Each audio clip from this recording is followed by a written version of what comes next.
Hey everybody, I'd like to show you a demonstration today of how to use Tricentis' AI-powered agentic infrastructure through MCP servers to create mock APIs and do all sorts of exciting things inside of our test automation tooling. Today specifically, I'm going to be taking the role of a developer. And I'm going to be writing some code here inside of my Cursor IDE, but it doesn't really matter which one, as long as you have the ability to interact with your AI chat. I know that I need to write a new API today, but I'm not 100% sure what that API should behave like. And so I want to create a prototype, in this case, a mock API. And I'm going to use Tricentis Simulation, but what we've recently introduced into the tool is our new MCP Server tools. And there's a lot you can do here when it comes to creating test automation. The ones that are interesting for us today are the create simulation, list the simulator agents, and then deploy the simulation. And I'm going to be using those tools with my built-in LLM to create the mock API.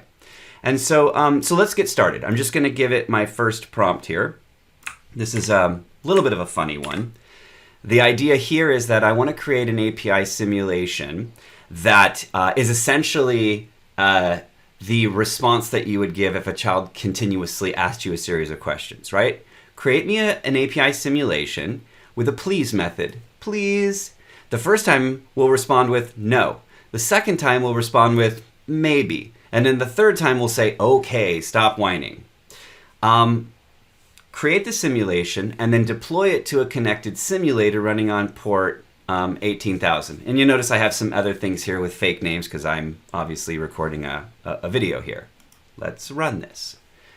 So this is now going to connect to the agentic infrastructure. And it says, okay, I think I need the create simulation tool because you said create me a mock API. It's now going to create the mock API, and then it's going to list any available or connected simulators. I have one that's currently connected right now to Tosca Cloud that's running right here on my machine, and there it is. And so we'll say, go ahead and do that. And so it'll say, okay, I'm going to give you some fake names for it, but I know the one that is actually connected is mine, and today it's named it Alpha, and it is asking if you would like me to deploy it. It's good. Deploy. Okay. So now what's going to happen is that it's going to generate that simulation code and it's going to deploy it onto my simulator here. And we'll watch this guy go. Here it goes.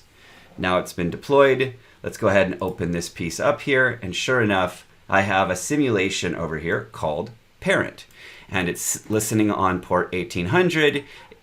If I say please to it, the first time it'll respond with no, then maybe, and then okay, stop whining. Why don't we give it a shot here? I'm just going to run this in my play engine here and say http://localhost, the port, in this case 1800, and then the method please. This would then be delivered back into my app code, and I could start using my service. Okay, really nice usage.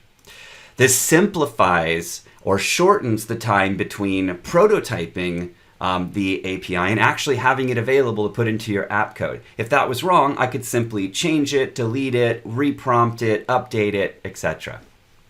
Okay, I would like to make something a little bit more complicated. So what I'm going to do here is I am going to give it another prompt. And in this case, I'm going to say, now I want to create an API that has some logic built into it. Specifically in this case, it's an order API. And when you call it, I want it to respond back with these elements here, customer ID, product price, as a JSON object.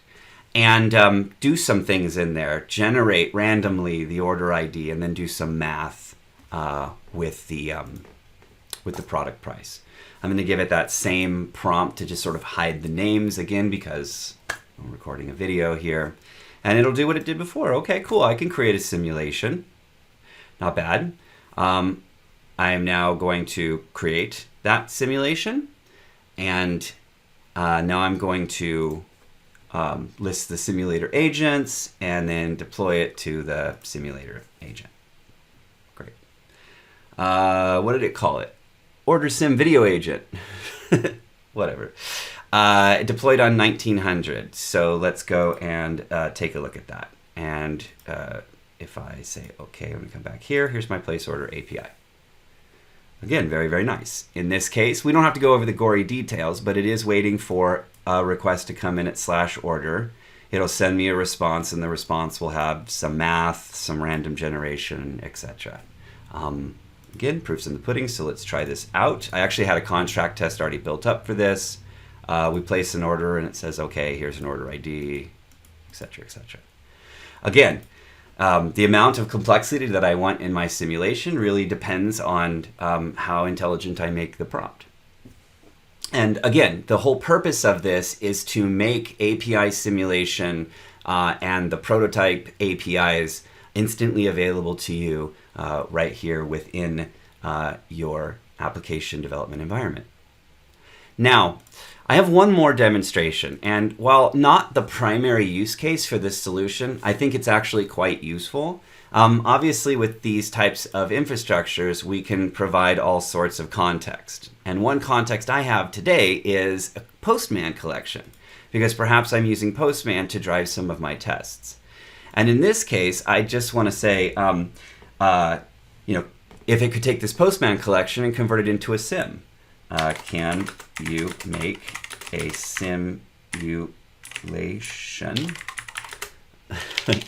simulation out of this Postman collection? I'm going to give it the good old line about deploying to a fake falsely named agent, just for safety here, but so the use case here is whatever I have hanging around. I've got a Postman collection, I've got some traffic logs, I've got an idea in my head, and I just want to convert that into a prototyped API, deploy it, and use it. And so I didn't really describe the Postman collection, but it's just a deck of cards, which we'll see in just 1 second. So here it's now going to deploy that simulation to my agent. And if I were to open that up, here's my play page. We'll go back over here. Here's my deck of cards. And in this case, it's just drawing random cards and giving me random details.